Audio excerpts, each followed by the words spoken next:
Ridley Scott, arguably one of the greatest living directors, is set to release a prequel to his 1979 mega hit, Alien, Prometheus, one of the most anticipated sci-fi films in recent memory. Infowars.com research analysis shows Prometheus is not just a film, but a revelation of the method, revealing the deepest secrets of the Illuminati mystery religion.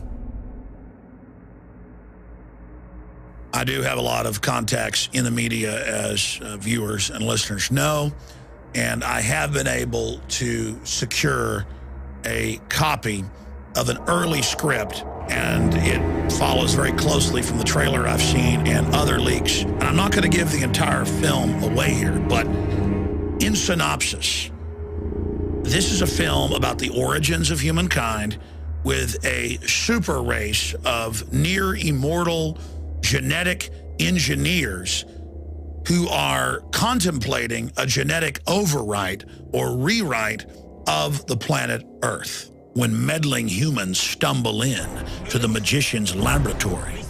They are punished for their trespass. It was so wrong. The so-called space jockey is the advanced species that have engineered humans back on Earth and produced the bioweapon that we know of as the classical alien that burst out of your chest after feeding on the food in your intestines. The reason we're taking time out to examine Prometheus is because its storyline, its plot, mirrors that of many ancient societies.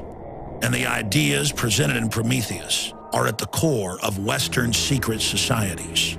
These are ancient civilizations that were separated by centuries, and yet this same pictogram was discovered in every one of them. Please tell me you can read that. I think they want us to come and find them. Across the world, we see evidence of early civilizations' obsession with what they believed were off-world influences. From the Nazca lines in South America to the pyramids of Egypt, we see artifacts, testament to early man's obsession with off-world manipulators.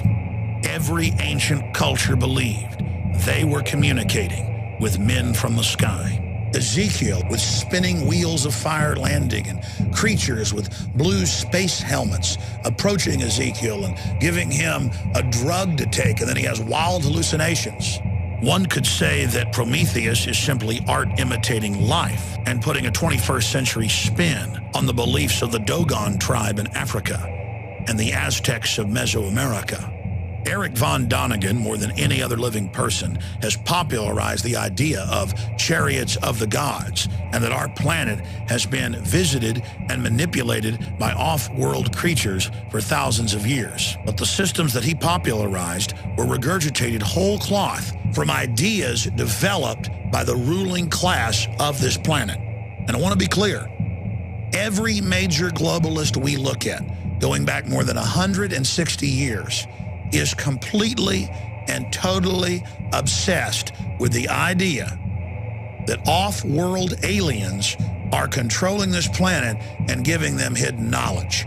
By the 1870s, T.H. Huxley Group and their X Club was dominating the Royal Society in England.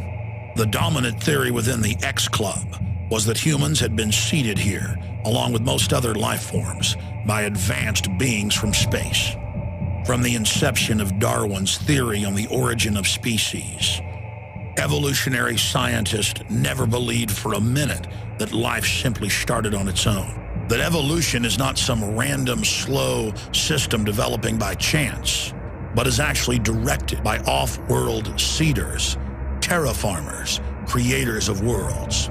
Even the discoverer of DNA, Francis Crick, promotes the idea that life was seeded on this planet in what he calls directed panspermia. It is part of the larger myth of transhumanism. Huxley, Darwin, Wedgwood, the Galtons, they all interbred in an attempt to create this transcendent Superman.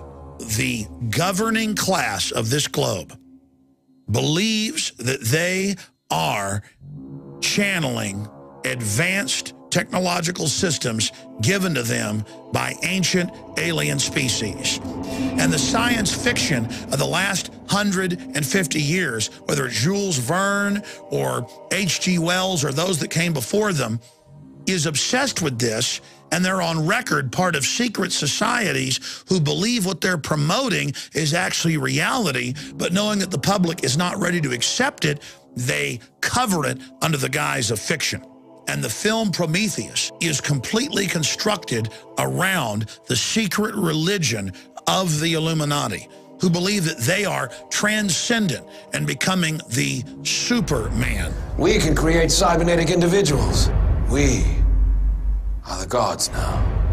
Blurring the lines between fiction and reality, we see a futuristic presentation of the technology conference TED. The keynote speaker is the founder of the Wayland Corporation, Mr. Wayland. There he describes Prometheus stealing fire from the gods.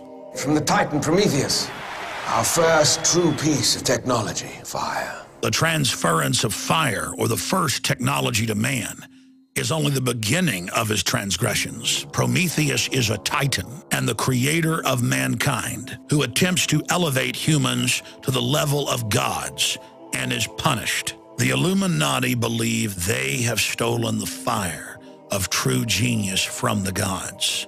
Biotech, nanotech, fusion. As man attempts to become godlike, we release potential forces that can and probably will destroy us. I want to say this in summation. We're not facing off-world genetic engineers that the elite believes created this planet, whether that's true or not. We're facing the global technocrats that are splicing every plant and animal and insect you can imagine together, that are creating chimeras with hundreds of species within them, giving rise to superviruses and bacterial mutations. We are already seeing within 3 generations in rodents total sterilization and massive deformities in these animals. And we have proven from the Rockefeller Foundation documents and other reports that this is part of a long-term program to wreck the general public's DNA. This is the global elite who have fantasized about off-world genetic engineers, creating them actually in a 160-year-plus program, developing the sciences and technologies to put this into place. Whatever you say about the Illuminati, they have got patience and they have had incredible vision. But I believe humanity needs to hear the truth and understand that this is being carried out against us all. Because we have a choice to stand up now, but only a short window, and say no. I know the plot of the film. I know how it ends. But I'm going to leave that for you to discover. The point is, the film itself is only a revelation of the method, an externalization of the hierarchy.